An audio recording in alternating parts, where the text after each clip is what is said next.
Hello guys, welcome back to my YouTube channel. जैसा आप सब जानते हो कि पेट्रोल का प्राइस तो बिल्कुल नेक्स्ट लेवल जा रहा है। किसी किसी स्टेट में 100 क्रॉस हो गया, 104 106 चल रहा है, कहीं कहीं एज पे 88 98 99। तो जैसे जैसे प्राइस बढ़ रहा है, इनफैक्ट बढ़ा ही हुआ है पेट्रोल का, तो लोग भाई सीएनजी पे स्विच कर रहे हैं। हर कोई सीएनजी इंस्टॉल करवा रहा है। तो और सीएनजी की डिमांड इतनी ज़्यादा हुई है कि उतनी सप्लाई नहीं है। और जब डिमांड ज़्यादा है, सप्लाई नहीं है, तो जो 2020 में सीएनजी लगाने का, जो फिटमेंट लगाने का जो प्राइस हुआ करता था या पूरा पैकेज मिलता था, और उस टाइम पे 2020 में और 2021 में, तो ऐसे कह लो आप, ज़मीन आसमान का फ़र्क आ गया। तो जो चीज़ें पहले 30-32 हज़ार में फिट हो जाया करती थी, आज वही 40-45-48 हज़ार लग रहे हैं। तो ये सब जो है पेट्रोल की देन है, उसी का इतना इतना प्राइस बढ़ा हुआ है।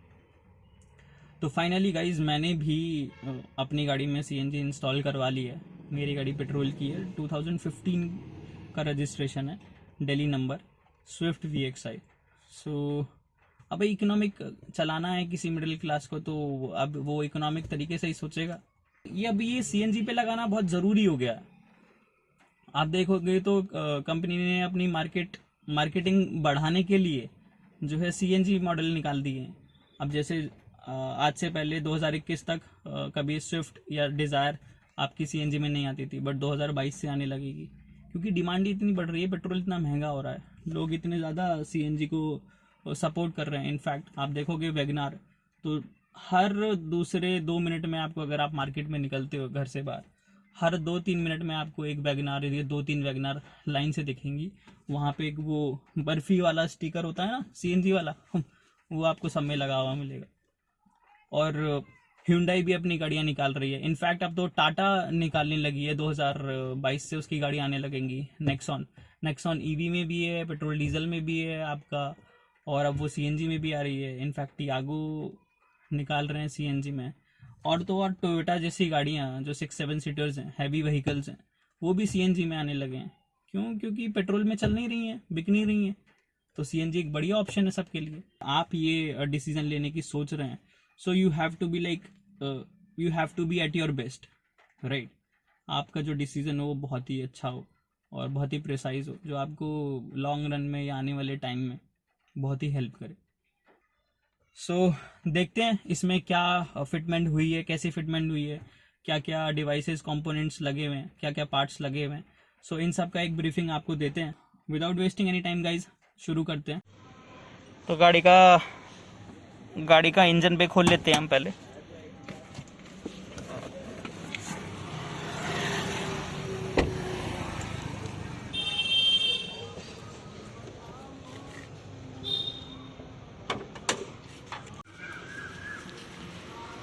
सो गाइज़, ये है सबसे पहला कंपोनेंट, फिलिंग वाल्व। ये मैंने मीज़ो की किट लगवाई है, मीज़ो प्रीमियम बेसिकली। तो ये उसका फिलिंग वाल्व है। इसका काम ये होता है कि जब हम सीएनजी भरवाने जाते हैं तो जो पंप गन है वो इसमें लगती है। इस नोज़ल को हम हटाते हैं और यहाँ पे वो लगाई जाती है, और इसके थ्रू जब गैस ट्रांसफ़र होती है रिड्यूसर से होते हुए जाती है पीछे सिलेंडर में, वहाँ जाके फिल होती है। क्योंकि हाई प्रेशर गैस होती है तो रिड्यूसर उसको जो है अपने हिसाब से भेजता है। और जब हम गाड़ी चला रहे होते हैं सीएनजी पे स्विच करके, तो इसका रिड्यूसर का काम ये है, क्योंकि हाई प्रेशर गैस है तो उसको लो प्रेशर और गाड़ी को कितनी गैस चाहिए उसके अकॉर्डिंग ये आगे ट्रांसफ़र करता है इस पाइप के थ्रू। तो अब इस पाइप का काम ये है कि ये गैस को ट्रांसफ़र करती है। अब ये इसमें पाइप में मैप सेंसर लगा हुआ है, जिसका काम ये है कि इंजेक्टर में जाने वाली जो गैस है वो कितनी होनी चाहिए, किस किस कंडीशन में, तो वो इसके हिसाब से जो है रिड्यूसर को इंडिकेट करता है, और ये गैस आगे ट्रांसफ़र होती है इंजेक्टर रेल्स को। सो देख रहे होंगे आप, ये 4 इंजेक्टर रेल्स हैं, क्योंकि ये स्विफ्ट 4 सिलेंडर गाड़ी है। ये इंजेक्टर रेल का काम क्या होता है कि सीएनजी जो गैस आ रही है हमारी सिलेंडर से, उसको आगे पास ऑन करना। इसमें पिस्टन्स लगे हुए हैं, वो पिस्टन काम करते हैं, और वो पिस्टन सीएनजी को आगे भेजते हैं इन पाइप्स के थ्रू। इन्हें हम हॉस पाइप कहते हैं। ये बेसिकली सीएनजी की हॉस पाइप हैं, और ये आगे मैनिफेस्ट में जाके कनेक्ट हो रही हैं। जहाँ पे मैनिफेस्ट में 4 होल किए जाते हैं, उन होल के अंदर 4 बॉल्स लगाई जाती हैं। उन बॉल्स पे ये हॉस पाइप्स कनेक्टेड हैं। ये ब्लैक अगर आप देख पा रहे हैं, तो ये जो है पाइप्स उस पर कनेक्टेड हैं। अगर आप शायद यहाँ से देख पाएँ तो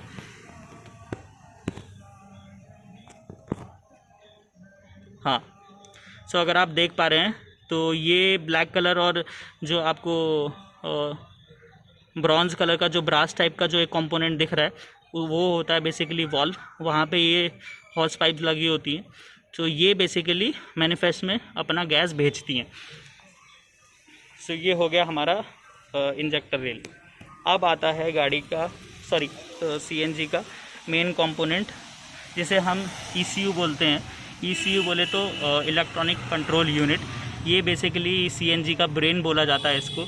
ये पूरा सेंस करता है कि गाड़ी जब चल रही होती है तो कितनी गैस चाहिए, कितनी गैस नहीं चाहिए, किस कंडीशन में कैसी गाड़ी को परफॉर्म करना है, वो पूरा का पूरा डिटेक्शन इसका रहता है। सो ये बेसिकली मीज़ो का ECU है और ये 32 पिन का है। सो ये अभी तक की इसकी फंक्शनिंग है। और ये है इसकी कंप्लायंस प्लेट। सो कंप्लायंस प्लेट के बिना जो कोई भी कहीं पे भी आप CNG भरवाने जाते हैं तो कोई भी बिना कंप्लायंस प्लेट के CNG नहीं भरता। तो ये एक मैंडेट पार्ट है CNG किट के अंदर।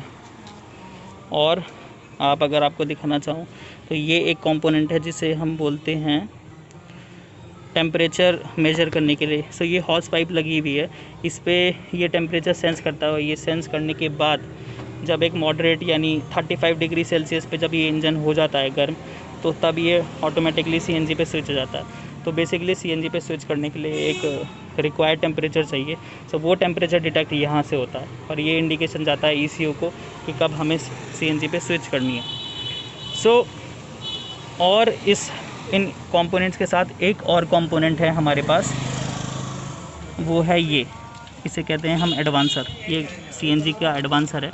बेसिकली इसका काम ये होता है कि जो पेट्रोल पे जब गाड़ी चलती है और जब CNG पे चलती है तो वो जो लैग आता है CNG पे चलाने का, उसको रिड्यूस करता है, यानी अप टू एक्यूरेसी देने की कोशिश करता है जो हमें पेट्रोल पे मिलती है।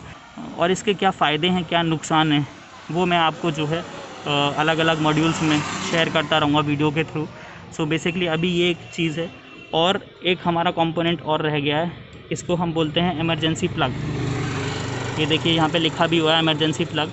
इसका काम ये है कि मान लीजिए कभी अनफॉर्चुनेटली आपका ये एडवांसर काम करना बंद कर देता है, तो आप इस इमरजेंसी प्लग के थ्रू, यानी आप इसको डायरेक्टली कनेक्ट कर सकते हैं ECU के साथ। वो जो यहाँ पे इसका जो सॉकेट है ये वाला, तो इसके साथ जब आप डायरेक्टली कनेक्ट करेंगे तो ये क्या होगा, ये डायरेक्ट हो जाएगा। तो ये आपका बेसिकली क्रैंक सेंसर के साथ जुड़ा हुआ होता है। तो ये क्रैंक सेंसर को डायरेक्ट करके आपको पेट्रोल पे चला देगा। अदरवाइज़ क्या होगा, ना आपकी गाड़ी पेट्रोल पे स्टार्ट होगी ना CNG पे स्टार्ट होगी, अगर एडवांसर में हमारा कुछ इशू आ जाता है तो। और अगर कोई इशू नहीं है तो दैट मीन्स हमारा एडवांसर बिल्कुल ठीक है। और कंपोनेंट्स में अगर आपको बताऊँ तो हाँ, ये रिड्यूसर में हमारा गेज है। इस गेज के साथ एक वायर जारी होती है गाड़ी के अंदर, वो होती है स्विच के लिए। सो बेसिकली जो गेज हमें यहाँ बता रहा होता है कि सिलेंडर में कितनी गैस बची है, वही हमें स्विच के थ्रू इंडिकेशन मिलता है कि हमारे कितने पॉइंट्स बचे हुए हैं, कितने नहीं बचे। वो मैं आपको बाद में अंदर जाके दिखाऊंगा। और ये इतना नीट एंड क्लीन काम हुआ है कि आप इजीली डिटेक्ट नहीं कर पाओगे कि कौन कौन सा पार्ट CNG के लिए, कौन कौन सा गाड़ी का ओरिजिनल पार्ट है। और ये एक चीज़ है, ये एक बहुत इंपॉर्टेंट चीज़ है। ये जो 2 वायर आपको दिख रही हैं, इसके लिए मैं आपको बाद में बताऊंगा। ये बहुत ही इम्पॉर्टेंट आप कह सकते हैं, और या फिर कह सकते हैं कि इम्पॉर्टेंट भी नहीं है। सो ये कब इम्पॉर्टेंट है कब नहीं है, ये मैं आपको बाद में बताऊंगा। अभी फ़िलहाल ये कनेक्टेड नहीं है, अभी ये अनकनेक्टेड है, ये ऐसे ही वायर पड़ी हुई है। बट इसको कनेक्ट करवाना है मुझे, और मैं फिर बताऊंगा आपको, आपके साथ शेयर करूंगा कि इसका क्या यूज़ है क्या नहीं है। सो ये तो रही गाड़ी की अब तक की जो है ओवरऑल फिटमेंट का सिनेरियो। और मैं आपको पीछे लेके चलता हूँ कि पीछे ये कैसा हमारा यूज़ हुआ है, कैसा लगा है।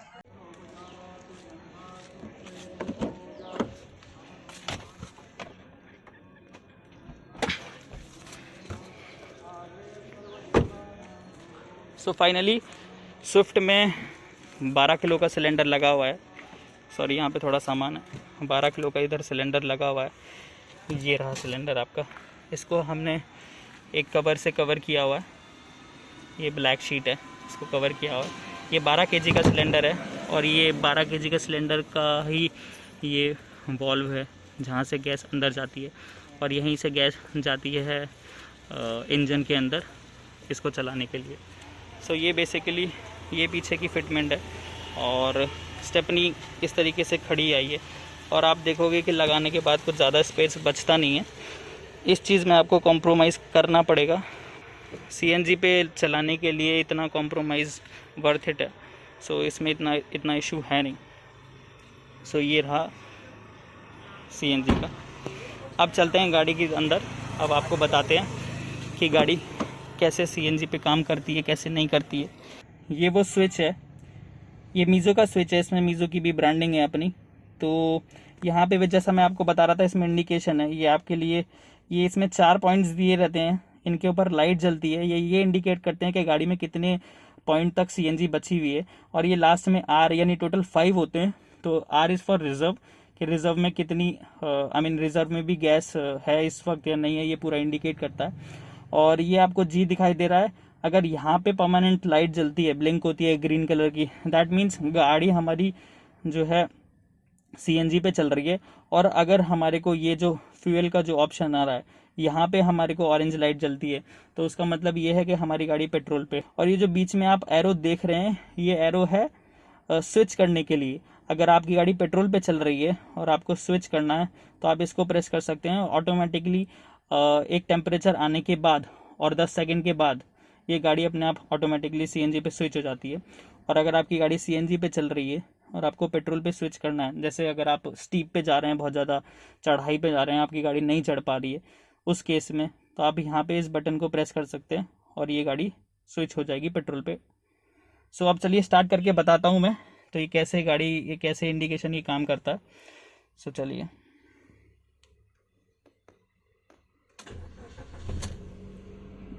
ये देखिए, ये हमारे को इंडिकेशन मिल रहा है। इसका सीधा सीधा मतलब ये है कि यहाँ पे ग्रीन पे ब्लिंक कर रही है, दैट मीन्स अभी सीएनजी पे नहीं है गाड़ी।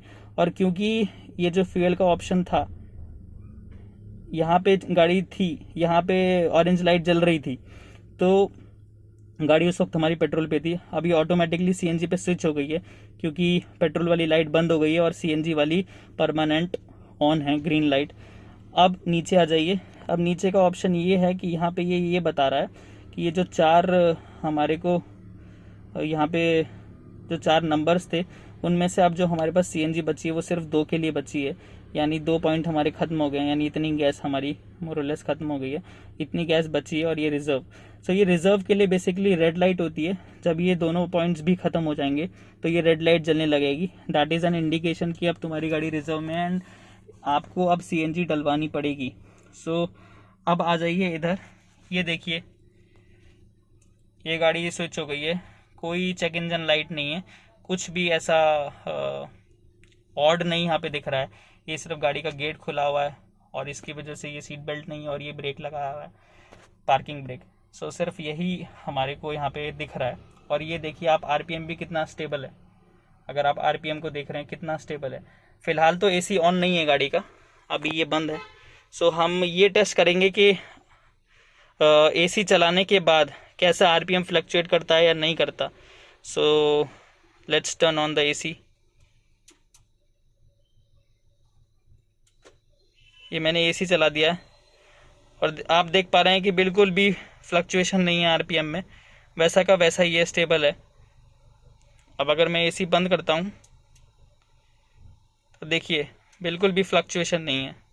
अगर है भी तो बहुत ही माइन्यूट सी है, वो बेसिकली उतनी तो रहेगी, क्योंकि आप एसी पे स्विच कर रहे हैं और एसी पे स्विच करते हैं तो कंप्रेसर चलता है, जिसकी वजह से लोड बढ़ता ही बढ़ता है। तो वो बहुत माइन्यूट सा फ़र्क है। ये देखिए, मैं आपको फिर से दिखा देता हूँ।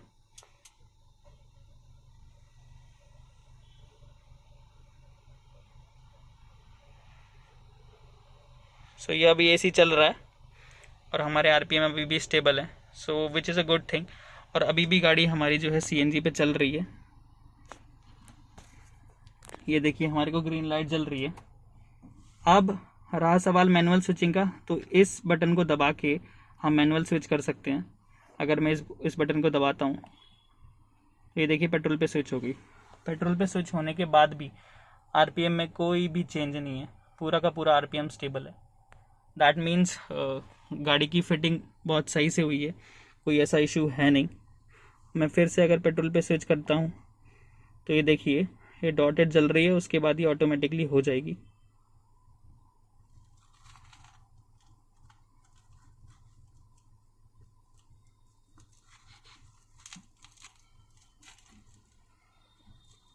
ये देखिए गाड़ी ऑटोमेटिकली सीएनजी पे स्विच हो गई है, आरपीएम बिल्कुल स्टेबल है। सो ये थी गाड़ी की अब तक की वर्किंग, कि गाड़ी कैसे सीएनजी पे चलती है, स्विच होती है और कैसा बिहेव करती है। मैं आपको फाइनली पूरा एक ब्रीफिंग दूंगा, एक्सपीरियंस दूंगा अपना, कि कैसी कैसी फिटमेंट लगी, कैसा कैसा क्या हुआ, कौन कौन से पार्ट्स लगे हैं, क्या लगवाना चाहिए, क्या नहीं लगवाना चाहिए, कैसे लगवाना चाहिए, और क्या प्राइस पड़ी, कहाँ से लगवाई, सारा मैं आपको 1 बाय 1 अलग अलग छोटे छोटे मॉड्यूल्स में मैं आपको सजेस्ट करता रहूँगा। और जो भी मेरा एक्सपीरियंस था, गुड और बैड,